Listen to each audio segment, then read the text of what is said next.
नमस्कार दोस्तों। आज हम इस वीडियो में बीपीएससी टीआरई 2 में आयोजित किए गए 1 to 5 के पेपर का सलूशन करेंगे। यह पेपर 15 दिसंबर 2023 को आयोजित किया गया था। यह पेपर दो पार्ट में विभाजित था। पार्ट 1 था और पार्ट 2 था।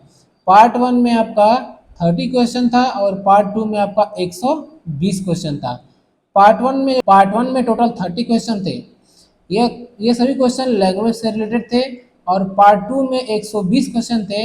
इन 120 क्वेश्चनों में मैथ के क्वेश्चन थे, साइंस के क्वेश्चन थे, जीके के क्वेश्चन थे और करंट के क्वेश्चन थे। तो आज हम इस वीडियो में उस पेपर में पूछे गए सभी मैथ के क्वेश्चन को सॉल्व करेंगे।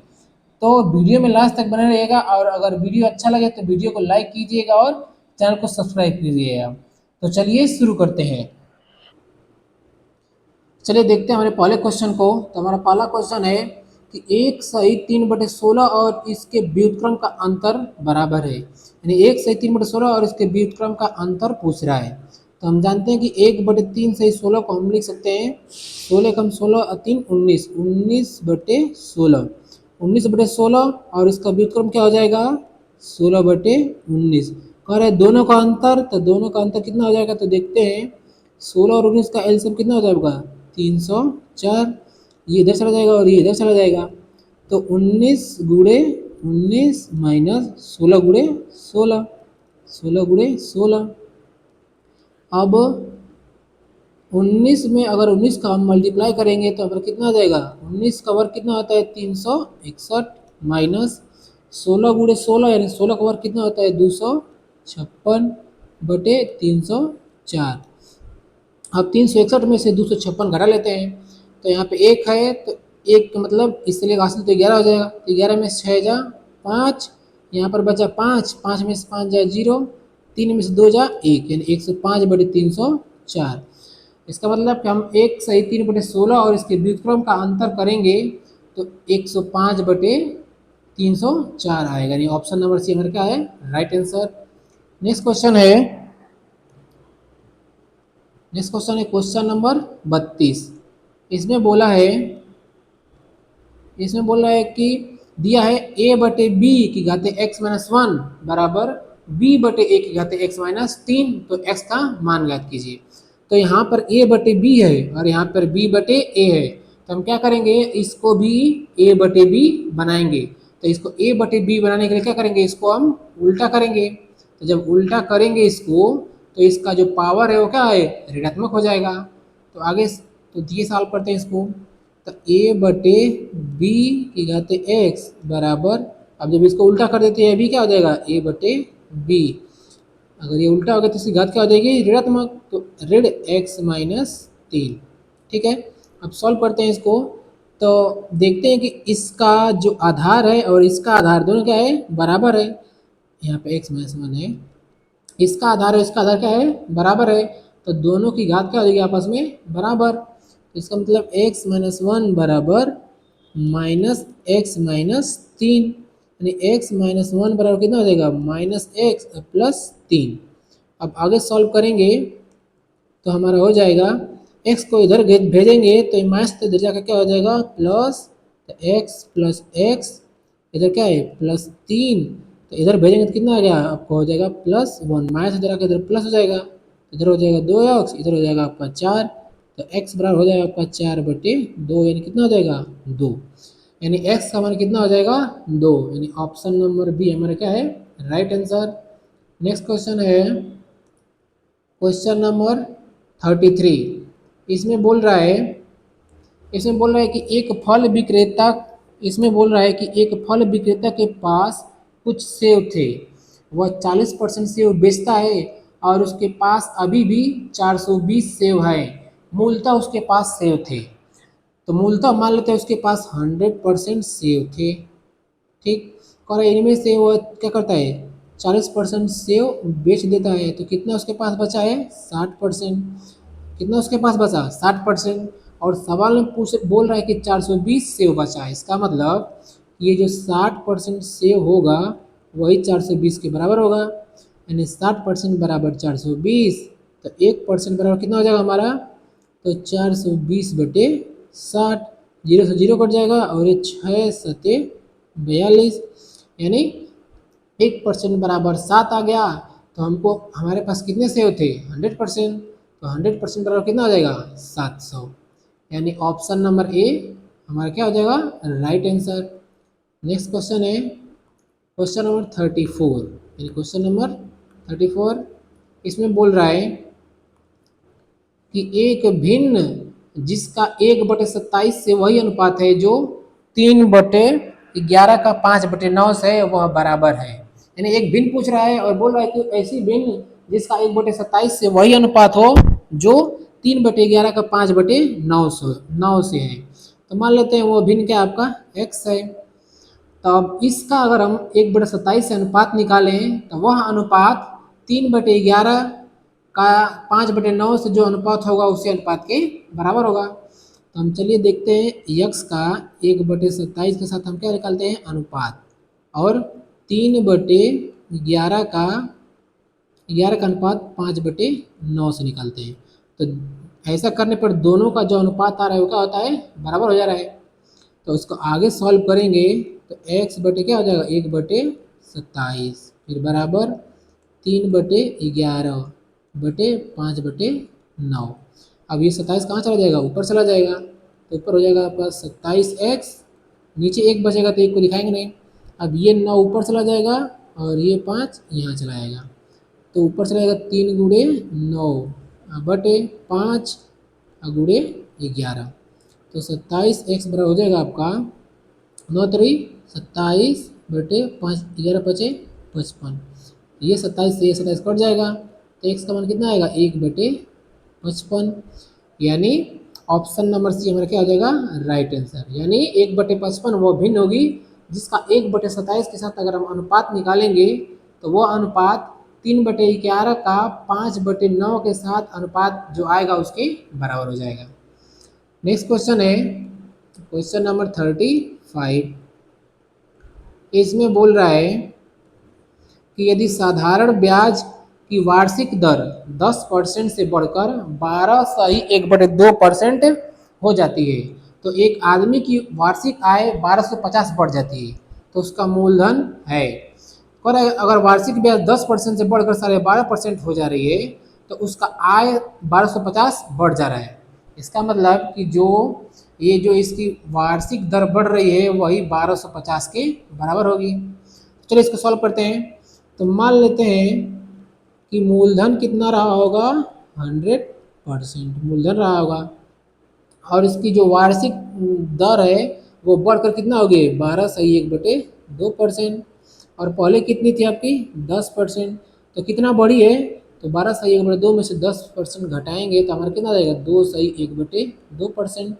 इसका मतलब कि 2 दूना 4 1 5, यानी 5/2%, यानी 5/2% उसकी ब्याज दर बढ़ गई है। तो जब 5/2% ब्याज दर बढ़ रही है तो आय कितनी बढ़ रही है, 1250, यानी 5/2% किसके बराबर आ जाएगा आपका, 1250 के बराबर। अब यहाँ से हम सॉल्व करेंगे तो 1% बराबर कितना हो जाएगा, तो 1250/5/2। तो ये 2 ऊपर चला जाएगा तो क्या होगा, 1250/5 गुणे 2। ऐसे काटेंगे तो 5 दूना 10, 2 इसको देगा 5 5 25 और 0, यानी 1% बराबर आपका कितना आ जा रहा है, तो आपका 500। 250 में गुणा करेंगे 500, 250 में 2 से गुणा करेंगे कितना आ जाएगा, 500। तो 1% बराबर 500। तो हमने मूलधन कितना माना है, 100%। तो 100% बराबर कितना हो जाएगा, 500 गुणे 100, यानी कितना हो जाएगा आपका 50,000। यानी ऑप्शन नंबर बी हमारा क्या हो जाएगा, राइट आंसर 50,000। नेक्स्ट क्वेश्चन है क्वेश्चन नंबर 36। इसमें बोल रहा है कि एक वृत्त की परिधि एक वर्ग की परिधि के बराबर है तो उनके क्षेत्रफलों का अनुपात होगा। तो दिया है कि वृत्त की परिधि और वर्ग की परिधि बराबर है। तो हम जानते हैं कि वृत्त की परिधि होती है, वृत्त की जो परिधि होती है वो क्या होती है, 2πr। 2πr वृत्त की परिधि होती है और वर्ग की परिधि कितनी होती है, तो इसकी परिधि होती है 4a। कितनी होती है आपका 4a। कह रहा है दोनों बराबर है, इसका मतलब 2πr बराबर 4a।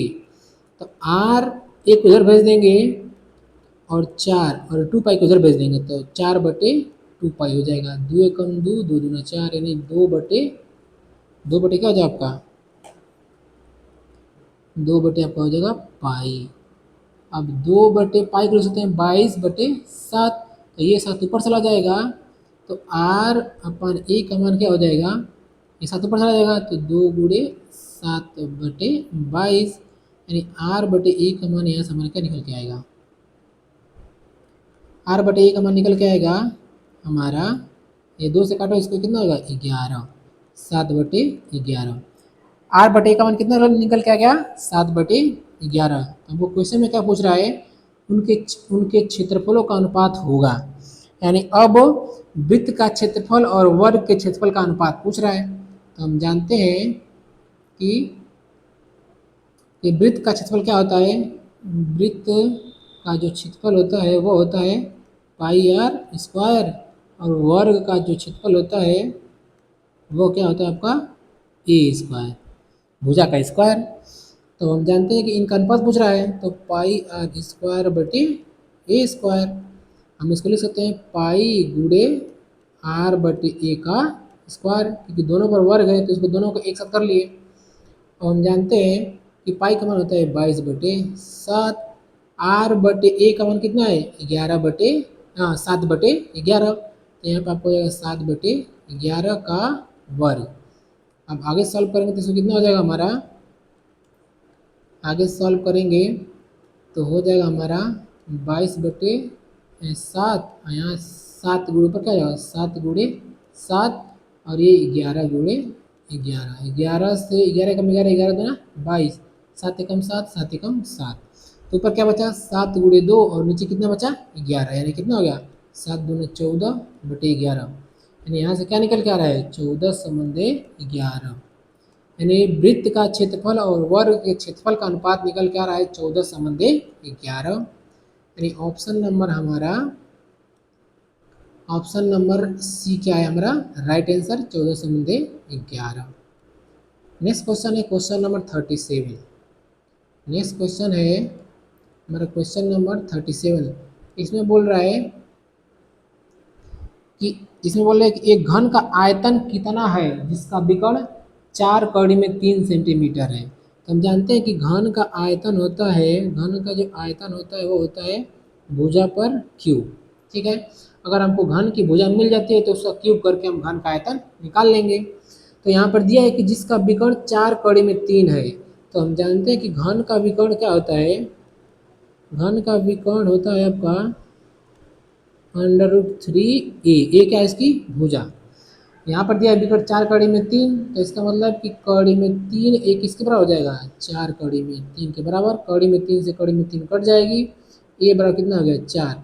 ए का मान मिल गया तो घन का आयतन कितना हो जाएगा 4 की घाते 3, यानी कितना होगा 4 गुणे 4 गुणे 4, यानी 4 चौको 16 चौको 64, यानी घन का आयतन होगा 64। यानी ऑप्शन नंबर बी हमारा क्या हो जाएगा राइट आंसर। नेक्स्ट क्वेश्चन है क्वेश्चन नंबर 38। इसमें बोल रहा है कि x³ + 1 - x - 1 के गुणनखंडों में से एक है। तो इसका मतलब कि कह रहा है कि ए बी सी में से कौन इसके गुणनखंड हैं। तो हम जानते हैं कि अगर x² + 1 अगर इसका गुणनखंड है तो यहाँ से हम x का मान निकाल के जब इसमें रखेंगे तो इसका मान क्या हो जाएगा 0 के बराबर हो जाएगा। तो हम बारी बारी से चेक करेंगे कि कौन सा x का मान इसको संतुष्ट कर रहा है। जो संतुष्ट कर देगा उसका गुणनखंड हो जाएगा। तो चलिए देखते हैं ऑप्शन नंबर ए को। इसमें है कि x² + 1,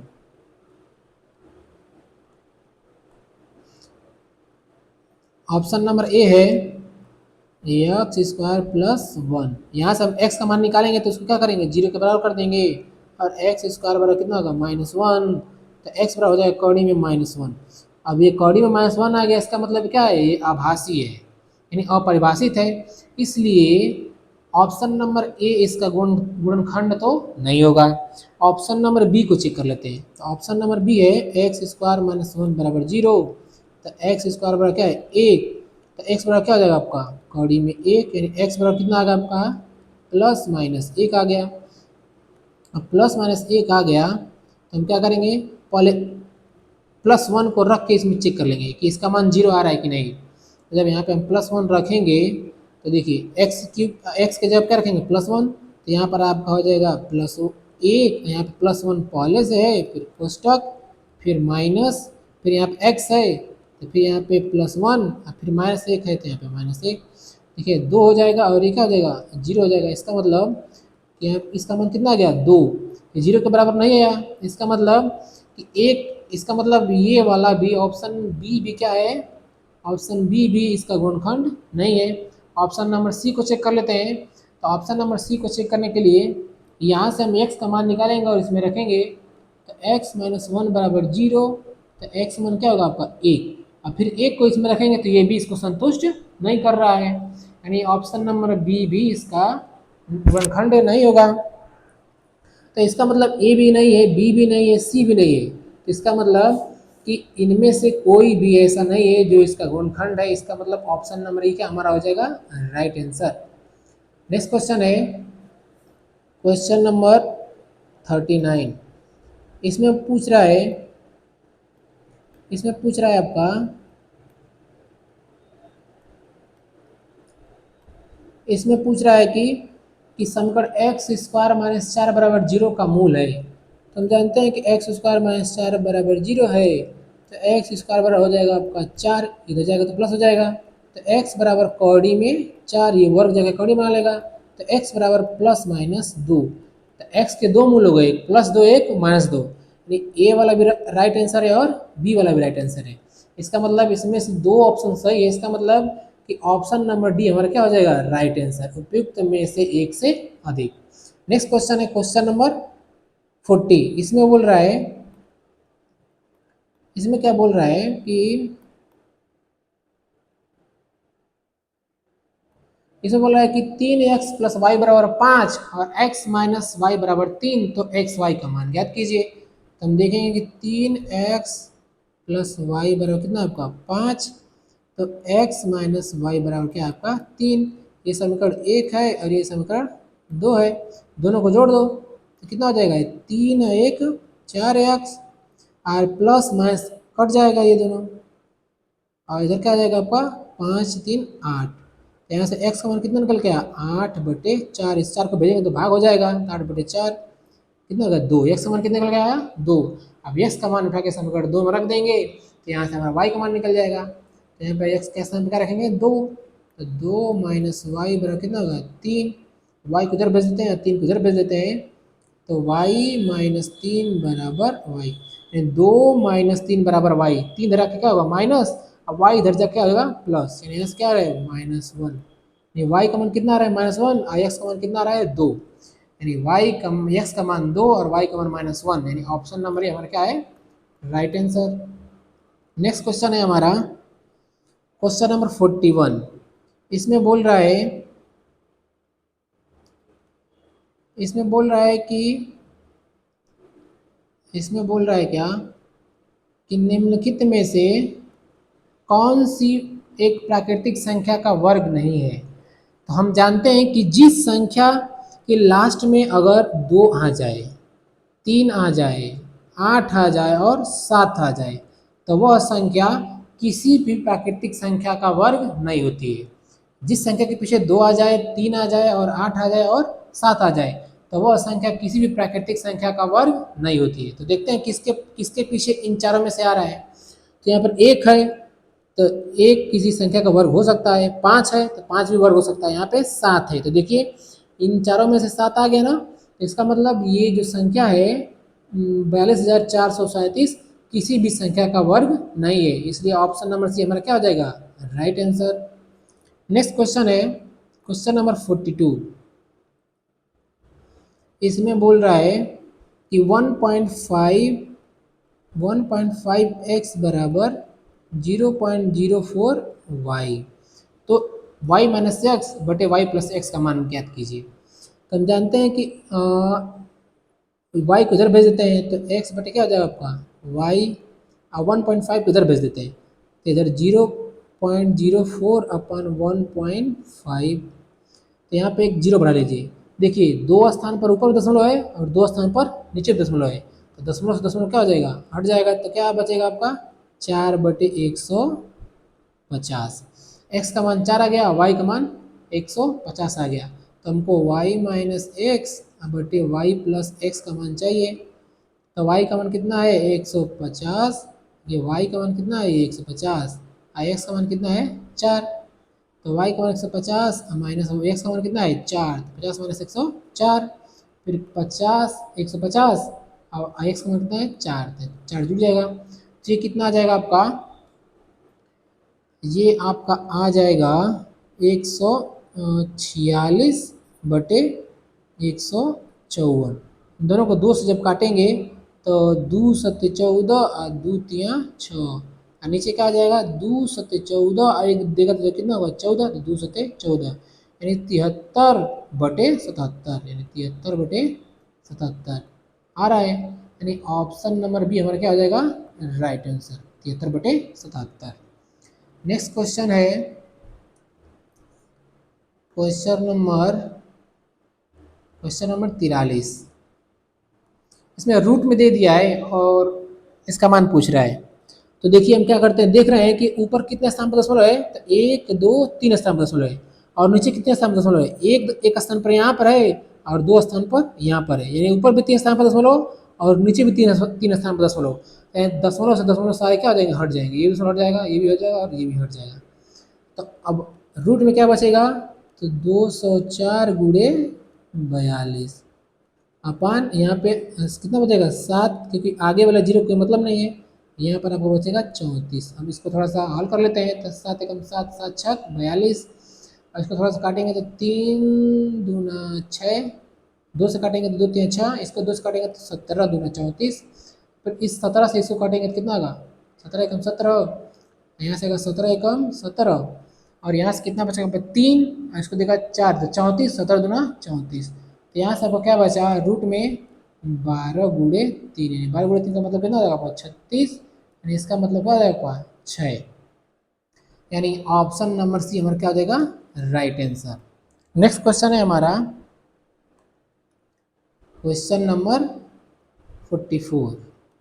इसमें कह रहा है कि y का x% 100 है और z का y% 200 है, तो x और y के बीच संबंध ज्ञात कीजिए। तो हम जानते हैं कि y का x% बराबर कितना दिया है 100, तो y गुणे x, जब ये परसेंट हटेगा तो नीचे का जाए आपका 0 बराबर यहाँ 100, तो एक्स वाई बराबर यहाँ एक्स वाई बराबर क्या हो जाएगा 100 इंटू 100, ये इस क्वेश्चन पढ़े के लिए लेंगे।